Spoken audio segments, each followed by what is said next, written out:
안녕하세요. 비욘디 시청자 여러분.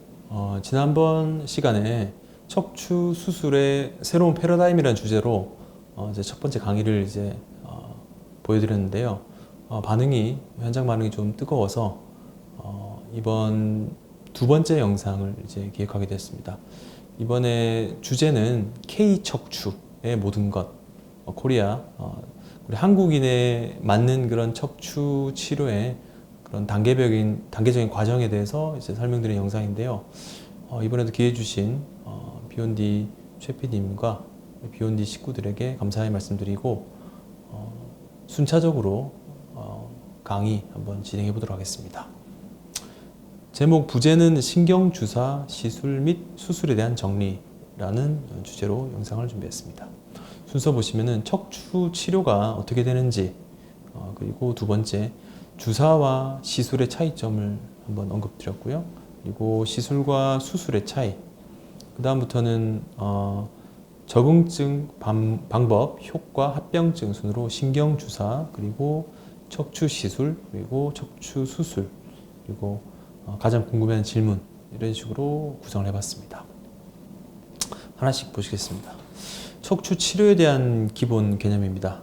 일단 제가 타이어 사진 두 개 가져왔는데요. 첫 번째 사진은 타이어 펑크가 나서 타이어에 이제 공기압이 다 빠지면서 운행을 이제 할 수 없는 상태가 된 거고, 아래쪽은 그 왼쪽에 마모가 되지 않은 휠에 비해서 타이어 표면 자체가 다 마모가 된 그런 상태입니다. 그래서 척추 치료도 이렇게 펑크가 난 부위를 지렁이라고 하죠.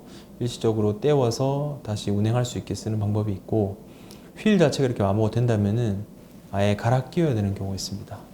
이와 비슷하게 오른쪽 무릎 사진 보시면 여기가 연골판의 뒤쪽입니다. 여기가 찢어져 가지고 통증이 유발되는데, 이렇게 연골판 파열이 있다고 무조건 수술하진 않죠.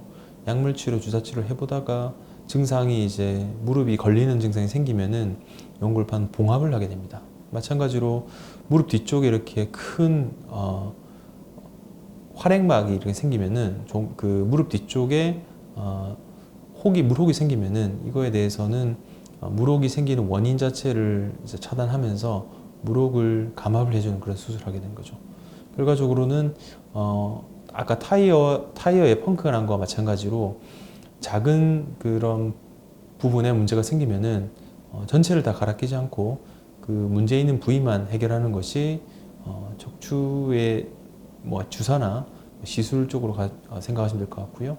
아래쪽 보시면 타이어가 다 마모된 거와 비슷하게 무릎 자체가 관절이 다 망가진 경우가 있죠.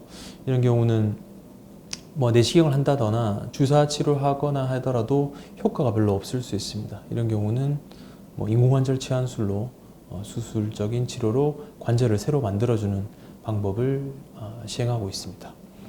그래서 척추 치료에 대한 기본 개념, 아까 말씀드린 대로 디스크가 터지거나 협착증이 심하게 되면은 그 주위에 염증 반응으로 인해서 그 신경 주위가 빨갛게 됩니다. 혈관이 자라나고 그 신경 주위가 붓기도 하고, 그래서 그런 붓기 자체나 그 화나 있는 상태를 이렇게 소방관이 불을 끄듯이 주사 치료나 시술로 세척을 하게 되면 염증이 가라앉을 수 있고요.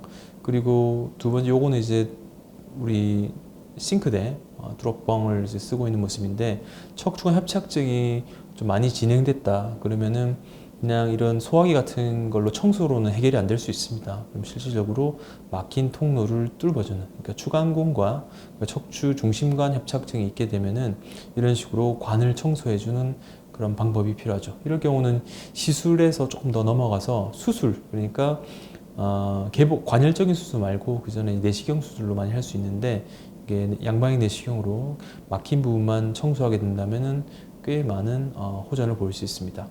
옆에 보시면 이제 그 오래된 낙후된 그 꼬마 빌딩이죠. 그것을 대수선, 창문과 그런 벽 타일 이런 그 내부적인 공사를 통해서 새 것처럼 쓸 수 있는 그런 모습을 본 겁니다.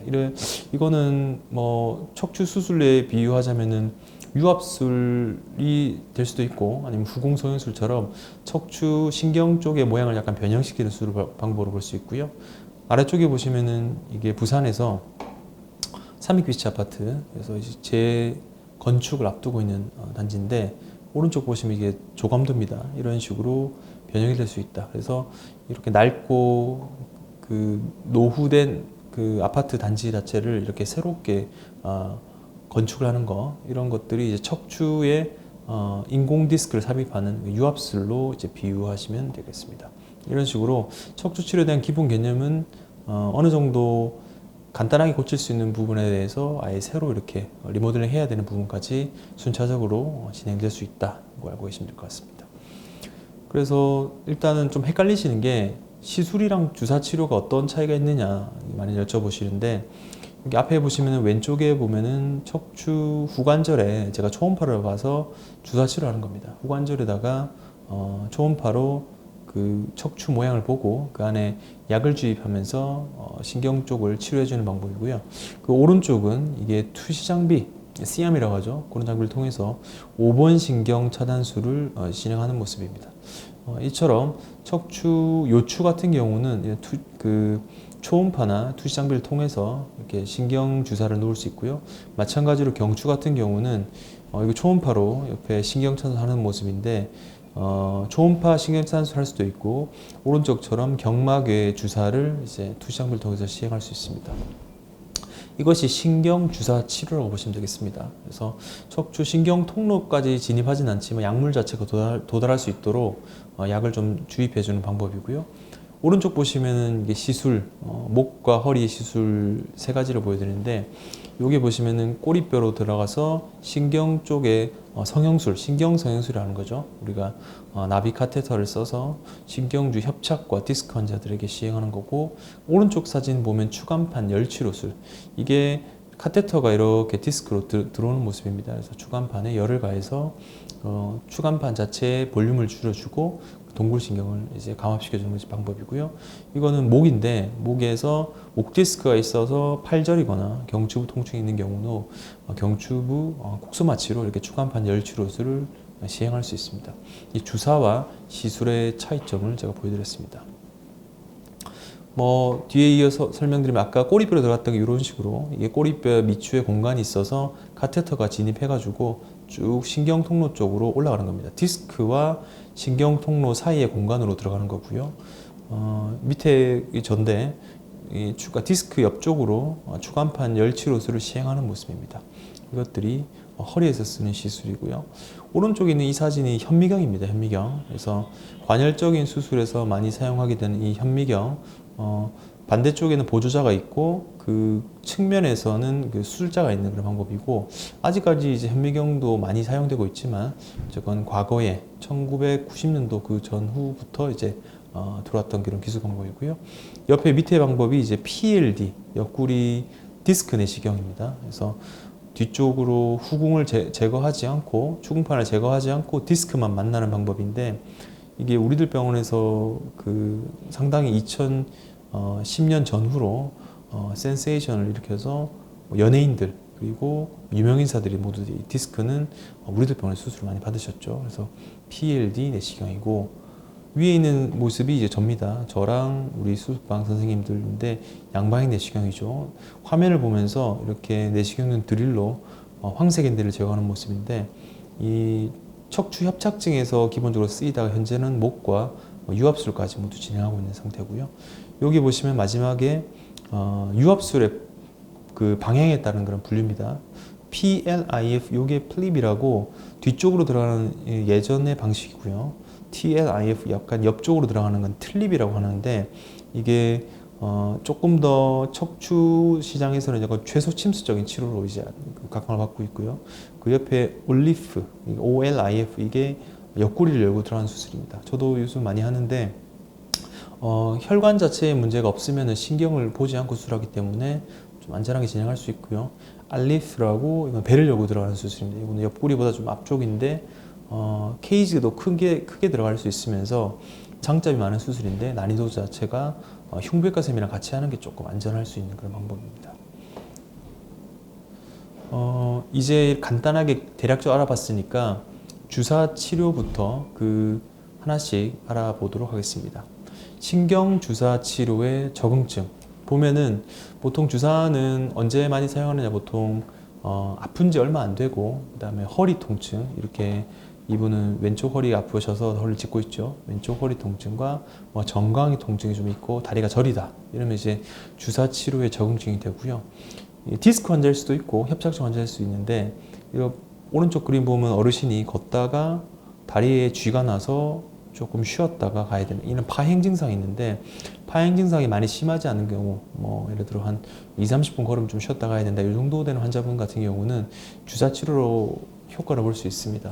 하지만 밑에 쪽 보시면은 이게 오른쪽은 발목이 올라가 있는데 좌측은 발목이 떨어져 있는, 발목 마비죠. 조카수라고 하는데, 이런 마비가 진행돼 있다거나, 여기 여성과 남성이 소변을 이제 기다리는 모습인데, 이렇게 대소변 장애가 있게 되면 그 주사 치료로는 적응이 좀 어려울 수 있습니다. 그래서 주사 치료의 적응증은 수술의 응급 사항이 적응증이 아닌 경우, 그래서 마비라든지 대소변 장애가 있지 않은 요통과 다리 저림, 그리고 파행 증상으로 볼 수 있겠습니다.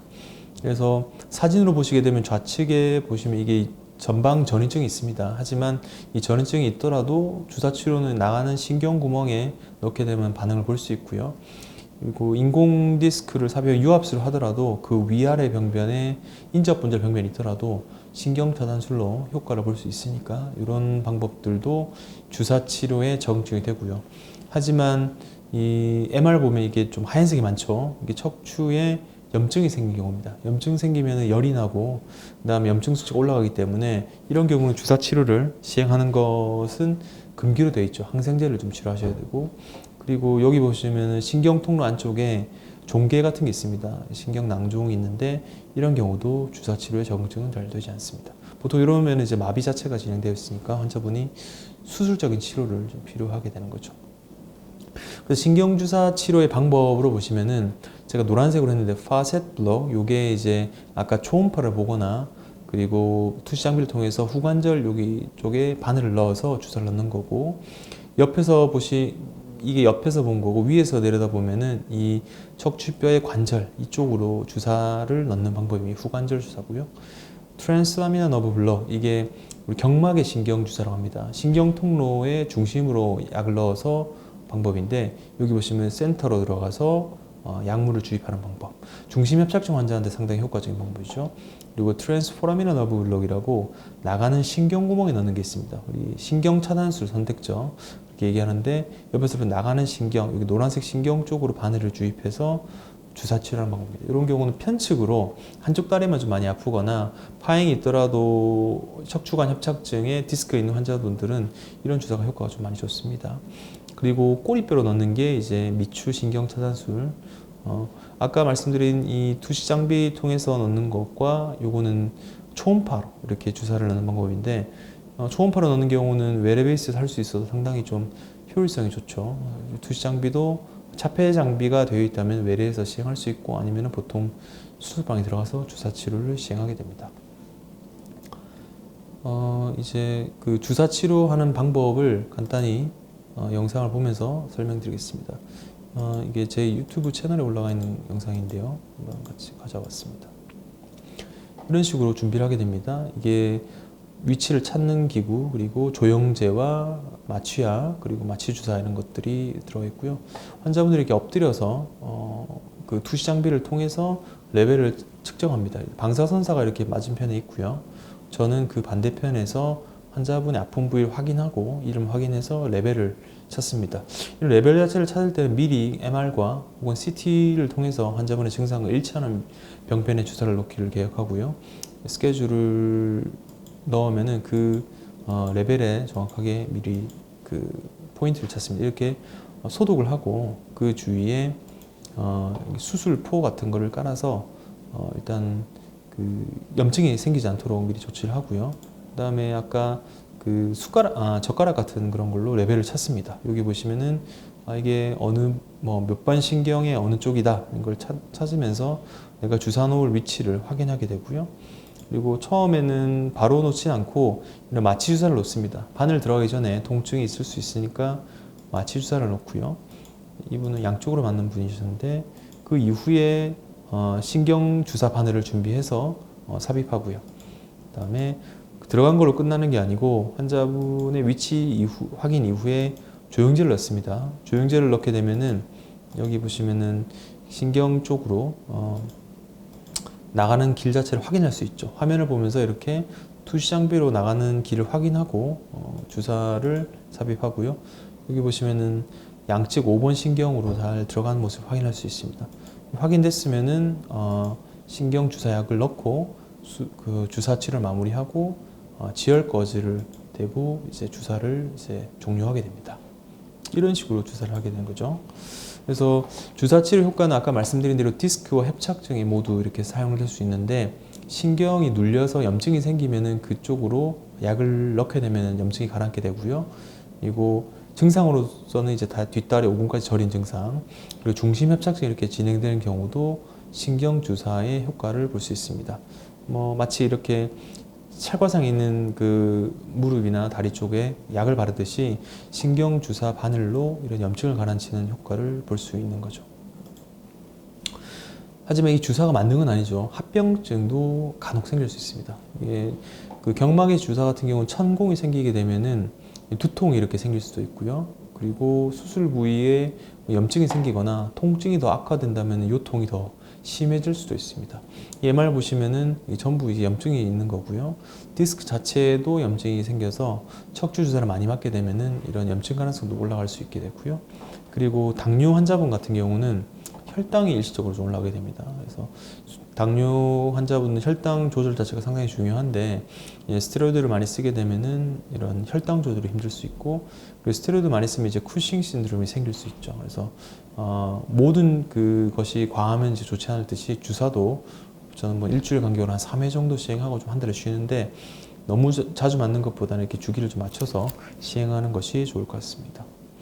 신경주사 치료에 대한 저의 생각은, 일단 협착증과 디스크를 치료하는 주사로 일시적으로만 효과 있는 게 아니고 중장기적으로도 효과를 볼 수 있습니다. 그리고 이 신경주사 치료는 논문에서도 나와 있는데, 수술 예정된 환자의 수술을 연기할 수 있고 수술이 캔슬, 취소도 가능할 수 있는데 퍼센트가 한 30% 정도 된다고 이제 논문이 보고되고 있고요. 그리고 이 주사 치료의 종류가 많기 때문에 환자의 증상에 맞게 주사 방법을 변경하는 게 필요합니다. 편측의 증상이 있는지, 중심 협착의 증상이 있는지, 아니면 추간공 증상이 있는지에 따라서 그 레벨을 변경할 수 있고요. 주사 치료가 불가능한 경우는 그 전문의에 상의해서 다른 방법을 병행하는 게 좋을 것 같고, 의학적으로 검증이 되지 않은 신경주사 외에 무리한 프롤로라든지 한의원 침치료 등은 오히려 좀 더 불편감을 야기할 수 있으니까 반드시 전문의랑 상의하시는 것이 필요할 것 같습니다. 다음은 척추 시술입니다. 그래서 아까 주사에서 한 단계 넘어가는 그런 방법인데요. 이 시술의 적응증, 아까 말씀드린 대로 이제 주사 치료에 반응이 없는 환자들에게 쓸 수 있고, 그 다음에 약을 이렇게 투약을 했는데도 효과가 없는 분들이 있습니다. 약을 아무리 먹어도 그 파행이라든지 저림감이 호전이 안 되는 경우, 그리고 이런 증상으로 해서 수면 장애가 생기는 분들도 있죠. 수면 장애가 있고 밤에 이렇게 다리가 많이 아프거나 저려가서 잠 못 이루는 밤이 지속될 경우는 이제 척추 시술에 적응증이 든다고 볼 수 있습니다. 그럼 MR로 보시게 되면은 이 횡단면의 이제 MRI인데, 여기 보시면 이 검게 된 게 협착증이거든요. 이 안에 흰색이 이제 신경 통로입니다. 여기 통로가 보인다면은 시술의 적응증이 좀 좋을 수 있고요. 하지만 이렇게 완전히 검게 되어 있는 경우는 척추 중심관 협착증이 중증도 이상이기 때문에, 이런 경우는 보통 단순하게 시술하는 것보다는 내시경 감압을 시행하는 것이 좀 좋을 것 같습니다. 그리고 디스크 같은 경우도 이렇게 신경 밑에 조금 돌출된 경우는 시술 효과가 좋죠. 하지만 이분처럼 디스크가 올라서 신경 위쪽으로 많이 탈출된 경우는 마비도 동반될 가능성이 높기 때문에 주사 치료보다는 시술 쪽으로 가는 것이 좋을 것 같습니다. 그리고 왼쪽에 보시면은 이렇게 이게 추간공이라고는 나가는 신경 쪽인데, 신경 주위의 통로가 다 이렇게 뚫려 있으나 오른쪽에 있는 사진 보면 검게 돼 있죠. 이런 경우는 이런 경우는 시술이 가능하나, 오른쪽까지 꽉 막혀 있는 경우는 주사 치료나 시술보다는 수술이 더 나을 수 있고요. 그리고 5, 6번의 디스크가 뒤로 돌출된 경우는 시술하게 되면 경과가 많이 좋은데, 디스크가 터져서 이렇게 신경 쪽을 많이 압박하는 경우는 시술보다는 수술 쪽이 더 필요할 수 있습니다. 이런 경우는 환자분이 발목 마비 등이 생길 수 있거든요. 그래서 이런 거는 수술과 시술의 적응증은 영상 검사도 반드시 이학적 조언도 필요하지만 영상 검사도 반드시 동반해서 결정하는 것이 필요할 것 같습니다. 일단 시술의 적응증 알아봤으면 방법을 좀 알아봐야 되죠. 여기 접니다. 저고 예전에 일하던 병원의 이런 수술방 모습인데 이 추간판 쪽으로 열치로 카테터를 넣어서 우리 추간판 디스크 환자를 해결하는 방법이고요. 이 횡단면을 보시면 이 바늘 자체가 디스크로 들어가서 이 주위에 열 반응을 통해서 동굴신경이 감작이 되면서 통증이 사라지게 되는 거죠. 이 방법은 꽤 오래된 방법이고 아직도 많이 시행되고 있는 방법이니까 안전하다고 보시면 되겠습니다. 그리고 이것도 전데 제가 이제 꼬리뼈로 다른 이전 병원에서 이제 신경성형술한 방법이고요. 카테터가 들어가서 이 주위에 약을 넣는 모습이죠. 위에서 보시면은 이 애니메이션 보면은 카테터가 꼬리뼈 공간으로 쭉 타고 올라갑니다. 그래서 그 주위를 청소해 주는 거고요. 위에 아까 열치료술 자체가 이 오징어를 조금 굽는 듯한 그런 이펙트를 가지고 있다면은 이 신경소현수 같은 경우는 이렇게 청소부원처럼 이렇게 그 염증으로 이제 화가 난 그 신경 주위를 청소해 준다고 보시면 되겠습니다. 마찬가지로 방금 이제 허리를 보신 거고 이거는 목인데 이게 목 디스크 환자분이 추간판 열치료를 시행하는 건데 이게 전면을 보고 있는 모습입니다. 그래서 카테터를 만약에 이분 같은 왼쪽 증상이죠. 오른쪽에서 반대쪽을 쳐다보는 즉 이 반대방에서 이렇게 쭉 디스크 터진 부위까지 진입해서 이 나온 디스크를 열을 통해 응축을 시켜주는 건데 이것도 마찬가지로 디스크의 볼륨을 좀 줄여줘가지고 반응을 좀 호전시켜 주는 거고요. 반대로는 이 그 경막의 신경 성형술 목 뒤로 들어가는 건데 이것도 마찬가지로 미추 신경 미추 꼬리뼈로 들어가는 거와 마찬가지로 목의 경막의 공간으로 들어가서 그 주위 신경 쪽을 청소해 주는 건데 협착증이 많이 심한 케이스 같은 경우에 효과가 별로 없을 수 있습니다. 그래서 요거는 좀 증상을 보고 주치의와 잘 상의해서 결정하시는 것이 필요할 것 같습니다. 마찬가지로 이런 식으로 열을 가해서 하는 것과 청소해 주는 그런 개념으로 이해하시면 되겠습니다. 방법을 하나씩 보겠습니다. 일단은 이것도 저희 유튜브 채널에 있는 거고요.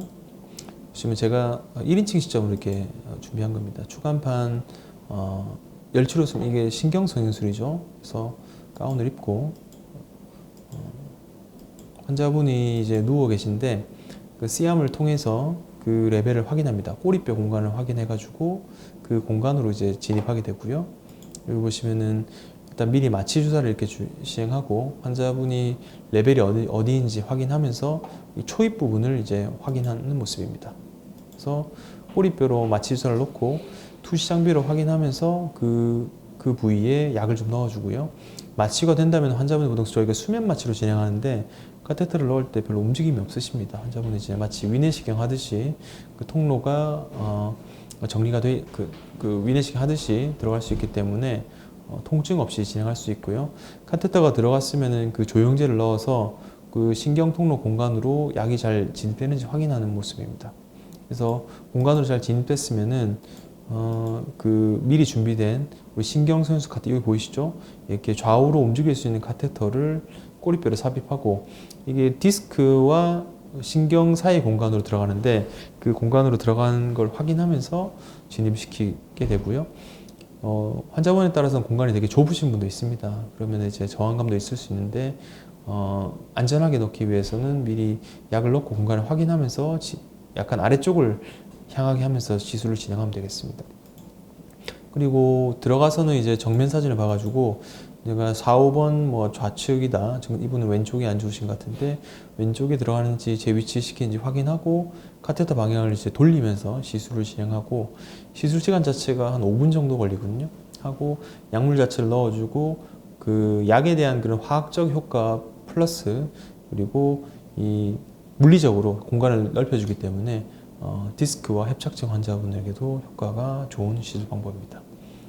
이렇게 약을 넣어주고 약물을 넣는 모습이죠. 이렇게 조영제를 확인하고 신경치료한 약을 넣고 이 하얀색 약이 이제 그 치료약인데 치료약을 넣으면은 시술이 마무리되고 이때 시술할 때 너무 빠르게 약을 넣게 되면은 환자분들이 그 보통 구토감이라든지 부작용이 생길 수 있기 때문에 좀 천천히 넣어줘야 됩니다. 그래서 시술을 이렇게 안전하게 마무리 짓고 시술을 마치게 됩니다. 이게 신경성형술이고요.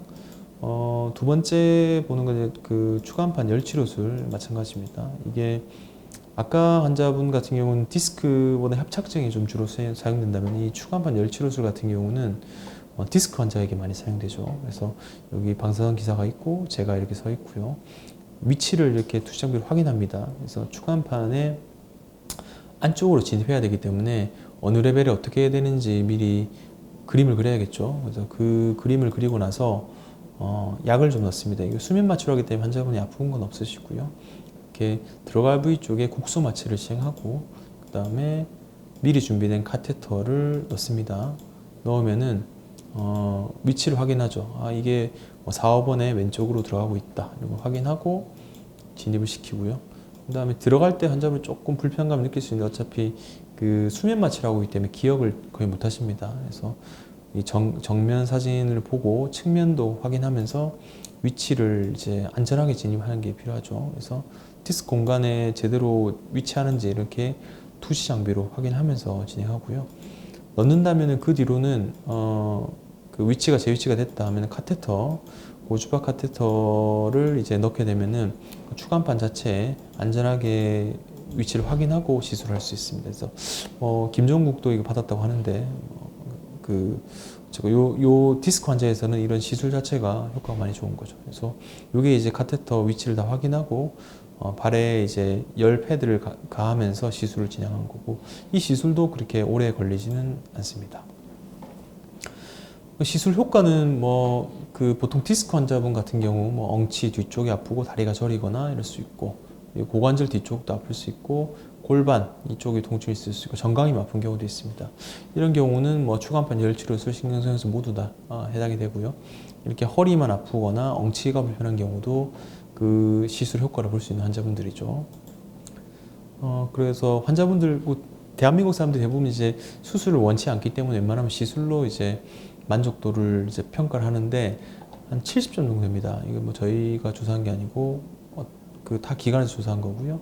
신경외과께서는 81.6% 디스크 환자 같은 경우는 만족한다. 이렇게 해서 환자분들 같은 경우는 저도 디스크는 수술을 안 하고 이제 치료를 많이 하는데 마비 먹게 된다면 이렇게 간단한 시술로 증세 호전을 도움 볼 수 있으니까 효과적이다.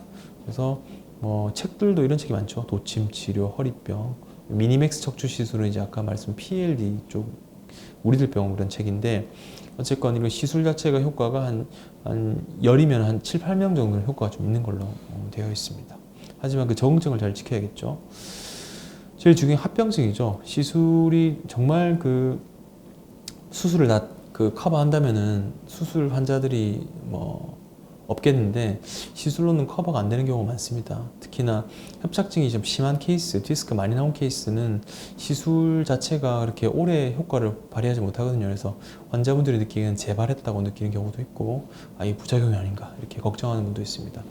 디스크에 지금 염증이 있는 경우 주사로 염증이 생길 수 있지만 디스크에 시술로도 염증이 생길 수 있죠. 염증이 생기는 경우가 있고 여기 보시면 천공, 구멍이 생긴 경우입니다. 꼬리뼈로 들어가서 신경통로 쪽에 구멍이 생기는 경우 이렇게 합병증이 생길 수 있고 그 다음에 아무래도 그 피가 잘 멈추지 않는 분들 그리고 심장 기왕증이 있는 분들은 약을 좀 오래 쓰시면은 혈종이 좀 찰 수도 있고요. 그 약 자체가 들어가거나 하면은 이런 저혈압 증상, 두통과 어지럼증 이런 것들이 볼 수 있습니다. 이런 것들이 다 시술에서 볼 수 있는 합병증이라고 보시면 되겠죠.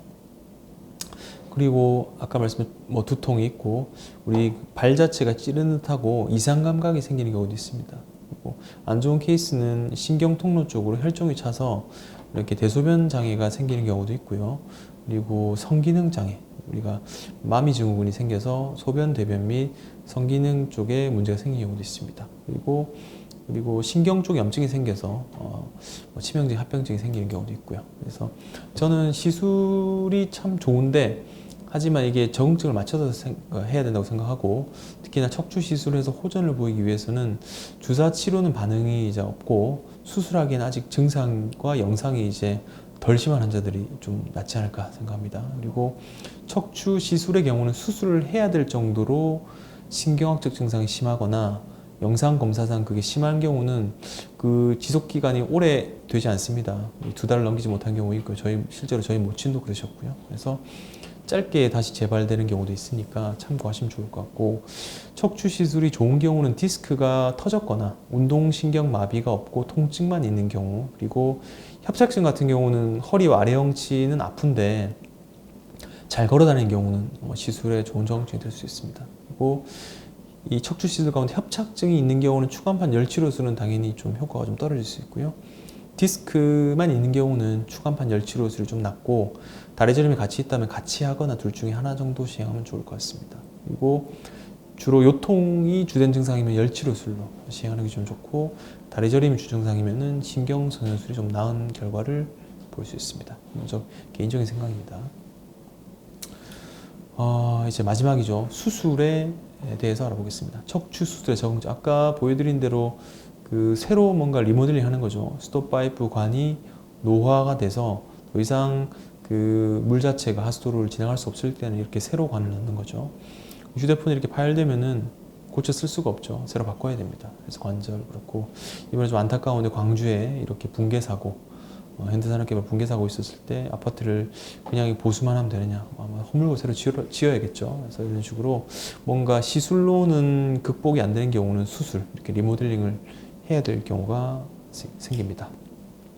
영상으로 보시면은 이 4번과 5번 사이에 검게 되어 있는 것이 이제 척추관의 협착증입니다. 신경 통로가 완전히 꽉 막혀 있고요. 그리고 위에서 볼 때 횡단면에서도 보면은 황색인대가 많이 두꺼워져서 신경이 아예 지나가지 않는 경우, 이런 경우는 간단한 시술로는 효과를 볼 수 없습니다. 그래서 내시경을 통하든 현미경을 통하든 감압술을 시행이 필요하고요. 이게 척추 마이엘로그램인데 여기서도 신경 통로의 길이 보이지 않고, 이 케이스는 타병원에 수술을 했는데 스크루가 빠지면서 위로 올라가서 신경을 좀 누르는 경우입니다. 이런 경우도 대공사가 필요하죠. 스크루를 다 빼고 위쪽으로 올려야 되는 공사고, 여기는 수술을 했는데 재협착이 생기는 경우, 이런 경우도 뒤쪽 감압해서 수술을 진행해야 됩니다. 영상에서 보이는 것들은 대부분 이제 증상도 심하고, 이걸로 시술을 받게 되면은 그렇게 오랫동안 효과를 볼 수가 없게 됩니다.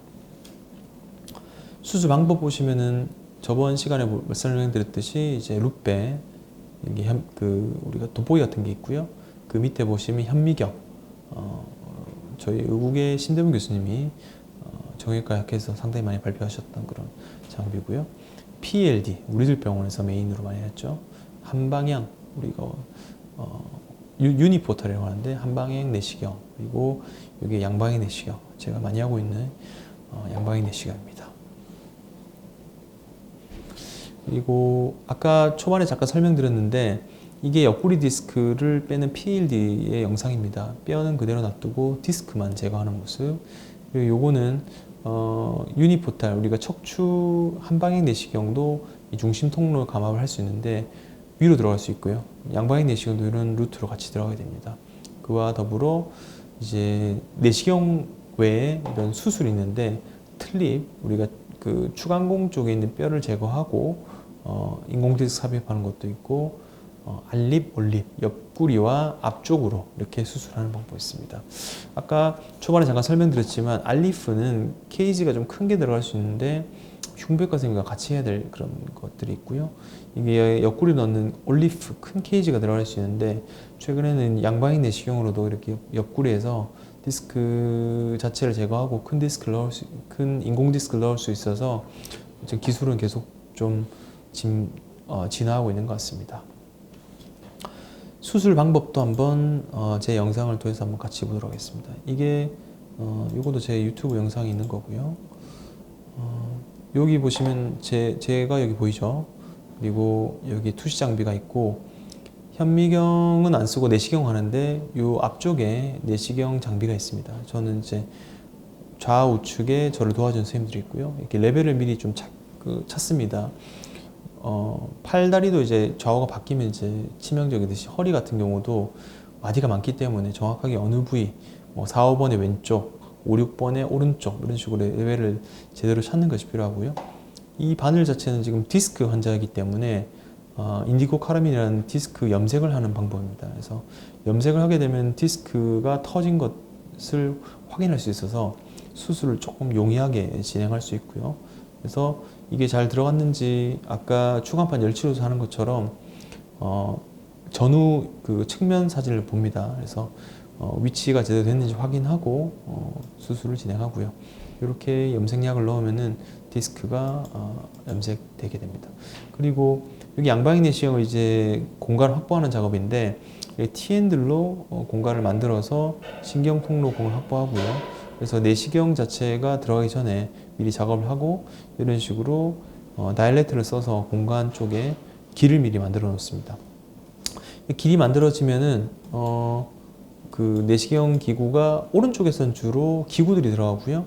그리고 왼쪽에서는 이렇게 내시경 장비가 들어가겠는데 한쪽에서 물이 들어가면서 반대쪽으로 나오는 그런 방법이 양방향 내시경이죠. 그래서 지금 물을 틀어서 길을 확보하고 지금 제가 앞쪽을 쳐다보면서 수술하는데 이게 그 모니터가 앞쪽에 있습니다. 그래서 내시경을 하면서 위치를 확인하면서 과연 이게 4, 5번 우측 디스크 환자분이었던 것 같은데 그쪽 레벨이 맞는지 보면서 수술을 진행하고 있고 맞으면은 수술을 요 시야이 빠지면서 본격적으로 수술을 진행하게 되는 거죠.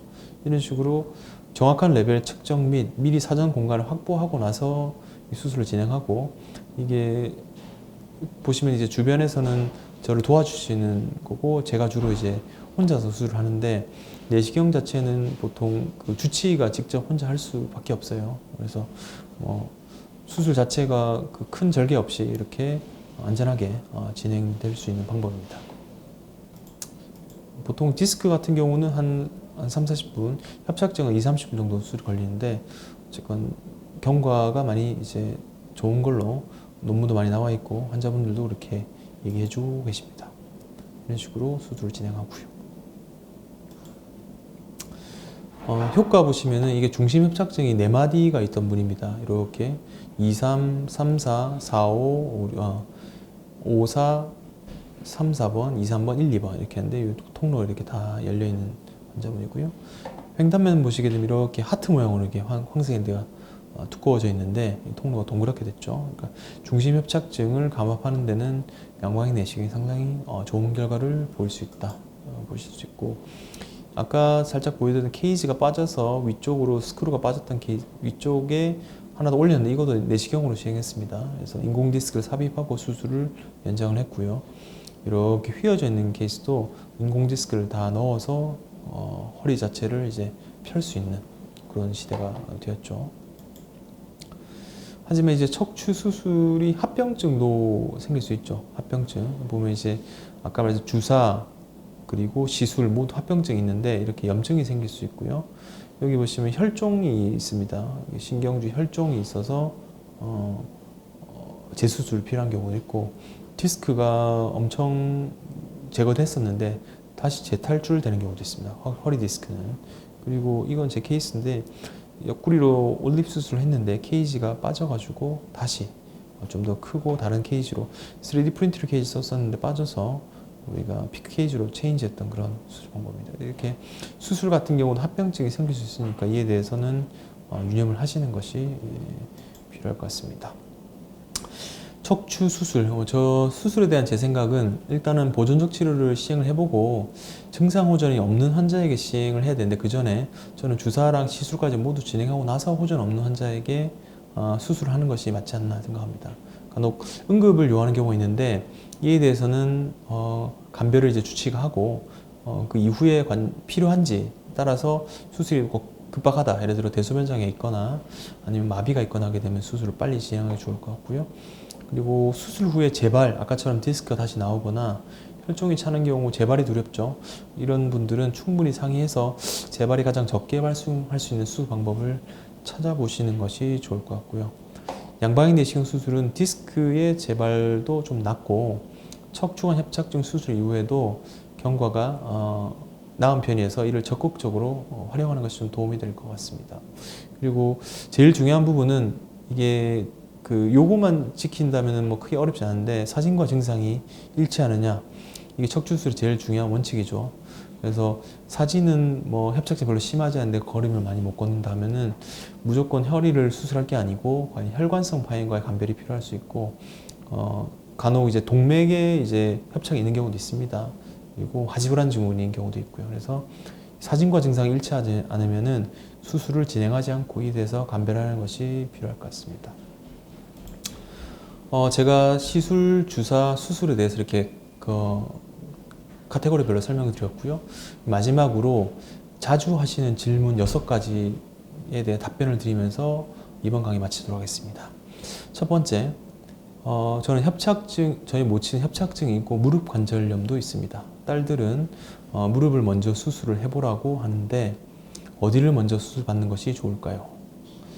정답은 그 척추를 먼저 해야 됩니다. 그래서 문헌에 보고 우리 교과서에서도 우리가 목과 어깨가 있을 경우 가치병변이 있다면 당연히 위쪽 목을 수술을 먼저 하는 게 맞고, 그리고 무릎과 허리가 문제가 있으면은 허리를 수술하는 것이 이제 경과가 좋고, 이유는 그 자체가 척추에서 올 가능성이 상당히 높고, 더불어 그 협착이 심한 케이스는 근육도 많이 약화될 수밖에 없습니다. 그래서 인공관절 수술의 예후가 좋으려면은 허리 쪽에 신경통도 넓혀주고 나서 하는 것이 순차적으로 맞고, 뭐 조금 그럴 수 있지만 허리를 수술하면 무릎이 안 아플 가능성이 상당히 높거든요. 그래서 순서로 따지면은 위를 먼저 해보는 게 맞고, 간혹 다른 그 분들은 뭐 발목 그리고 무릎 혈관까지 다 하고 이제 저희한테 오시는 경우도 있는데 좀 시간적 경제적으로 조금 그 손해가 많이 났죠. 그래서 일단은 어디를 먼저 할지 고민되신다면 허리를 먼저 고민해 보시는 것을 추천드립니다.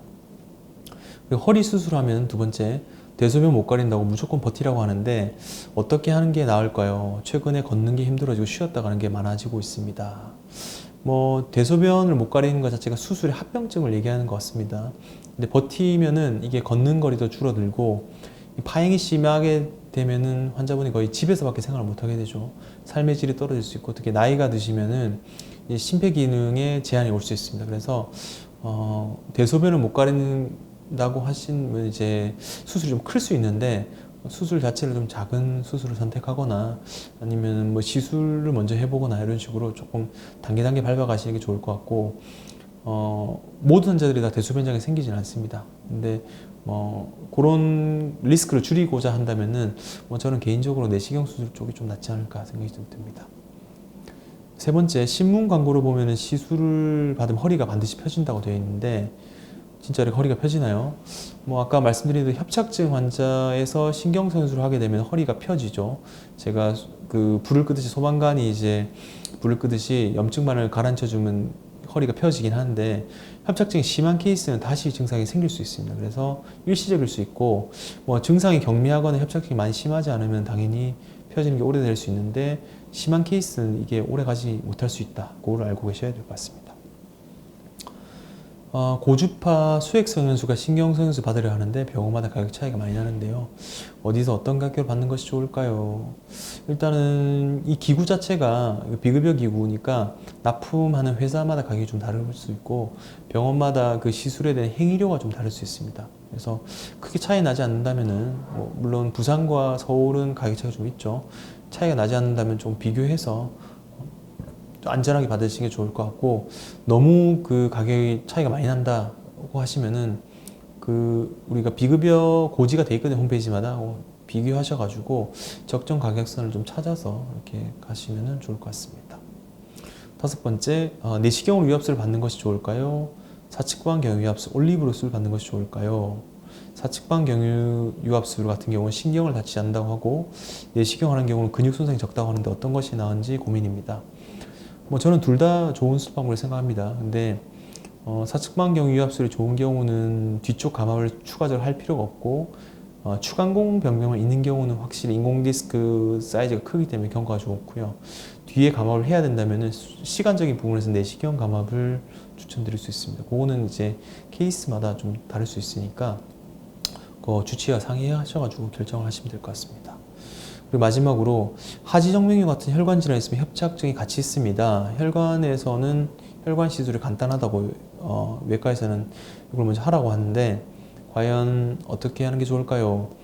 일단은 혈관성 파행과 우리 신경성 파행을 감별하는 것이 중요합니다. 그래서 진짜 실제로 환자분이 걷는 것 자체가 혈관에 문제가 있는 것이라면 혈관을 먼저 하는 게 맞는데, 보통 동맥이 막혀 있는 경우가 있거든요. 그런 경우 하면은 그 증상이 바로 좋아지는데 그게 아니고 협착증과 같이 있는데 주된 게 협착증이다 하면은 당연히 혈관을 먼저 할 필요가 없고 허리에 대한 방법, 치료 방법을 먼저 시행해보는 게 낫겠죠. 그래서 거의 다리 저림 증상의 80% 이상은 척추에서 온다고 보시면 될 것 같고 혈관 문제는 한 1, 20% 정도 된다고 보시면 되겠습니다. 그래서 큰 환자군에서 치료를 먼저 받으시고 이후에 효과가 좀 떨어지고 아닌 것 같다 하면은 그때 혈관을 치료를 받는 것이 좋지 않을까 생각이 듭니다.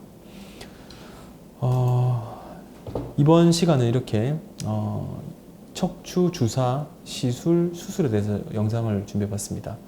뭐 K척추에 대한 모든 것 이런 거창한 주제로 이렇게 했는데 이제 우리나라 사람들은 미국 사람과 다르게 유압술보다는 간단한 시술이나 내시경 수술이 좀 그 몸에 맞는 것 같습니다. 그래서 이런 것들에 대해서는 그 내가 무조건 한 병원에서 결정하고 치료를 맡기는 것보다는 어느 부분에 특화되어 있는지 확인한 다음에 그 부분에서 좀 잘 하시는 선생님과 상의해가지고 안전하게 시술 받는 것이 좋을 것 같고 무조건 시술을 권유하는 것보다는 환자분에 맞춰서 이제 수술이 필요한 경우도 있거든요. 그래서 그거에 대해서도 판단이 좀 힘드시면은 좀 여러분들과 상의해가지고 결정을 하시는 것이 좋을 것 같습니다.